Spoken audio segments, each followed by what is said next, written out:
According to the Afrobarometer surveys, the demand for democracy by Ugandans is consistently high, although their satisfaction with the way the democratic system is working is on the decline. The voter turnout figures in Uganda have been falling since the 1996 elections. Ugandans generally felt that elections no longer matter to them. I didn't have a reason as to why I could vote, even the benefit of voting. People tell you, why should you vote? Nothing you'll gain in voting. It's wastage of time. There was need to provide for more active citizen participation in the electoral process, in governance, in the politics of the country. We needed to respond to the increasing demand by the different young people that we are contesting. We empowering them with skills, campaign strategies, how to win an election, how do you sieve the real issues from grassroots. The DGF strategy was focused on a human rights-based approach, supporting both demand and supply side of electoral processes and results. It was a multi-stakeholder affair throughout the election cycle, involving citizens, political parties, civil society, and state institutions, tapping into synergies and complementarities to ensure that the outcome of the elections are trusted and respected by the citizens.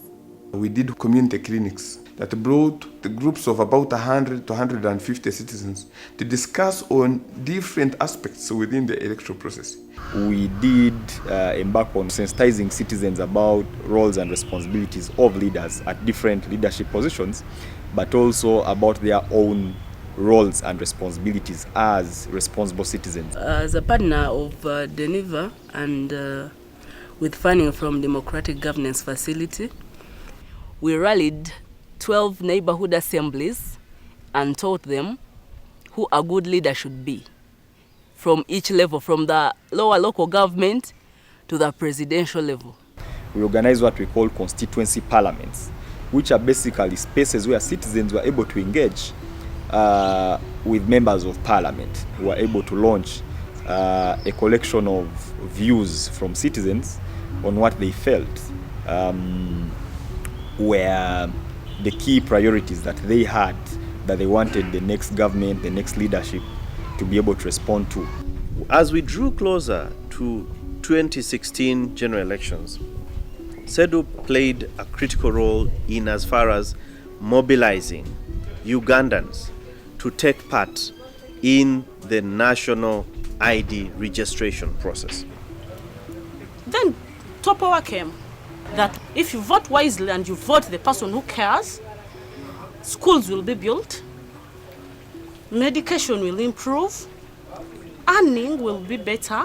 One critical thing that came up around elections was ensuring detecting and deterring election and malpractices, and this was mainly put up by the Citizen Election Observer Network, Uganda. They put up a robust team of long-term observers that came on the E-Day to observe the elections, and this was a great input. We drew the criteria, did report using ODK Open Data Kit. It's the first time, I think, in Uganda that the elections are observed through ODK. The adoption of the Registration of Persons Act 2015 was directly as a result of CEDU's advocacy around the need to ensure that a voter's register is extracted from the National ID Register.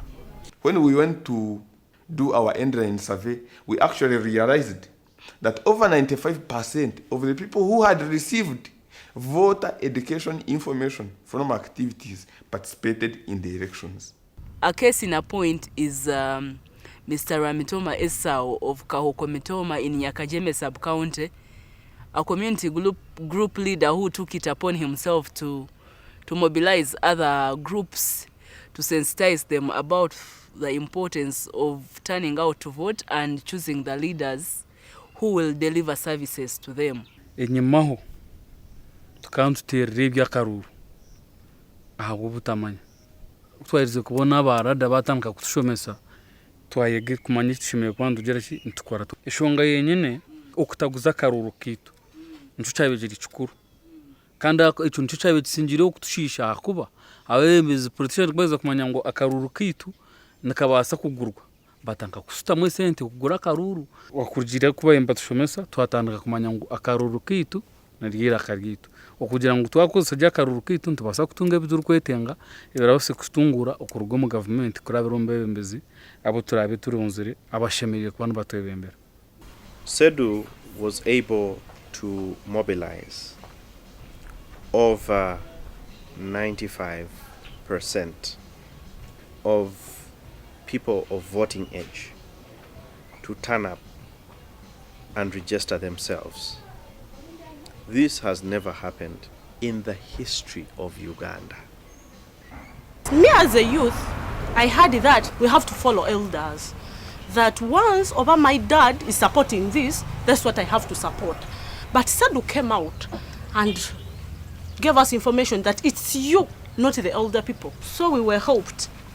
And we went, voted for the people we want. We had the national observers, we had the international observers on ground watching. You remember that EU was here, that is the EU, African Union, we had ASA, all these groups. So all these statements, when they are given out, and then someone listens to what they said, it boosts the confidence, okay, of that country. Observation here on its own also has effects it does to an election. For example, it did as fraud, okay? When someone sees me labeled now like, you look at this shirt, yes, now we are watching. One of the key recommendations that has consistently come out has been the whole issue around voter education being a last-minute activity. We want their campaigns to continue because it's a benefit for all of us. Voter education has to start earlier. In fact, this voter education building on our civic education interventions was a positive. You have to start it earlier, so that by the time of elections, you're not talking about those things. People are already warming up. If we begin a sustainable, ongoing, long-term voter education or civic education campaign that focuses on people's democratic rights, by the time we get to the next general election, people are fired up. Those who have attained the voting age will know what to do. They will know where to register, how to register. They will know how to vote, where to vote. Those who are interested in running for political office will know what is expected of them as leaders of in different offices. They will have a general and fairly good understanding of their civic rights, duties, and obligations. And that's what we want for Uganda.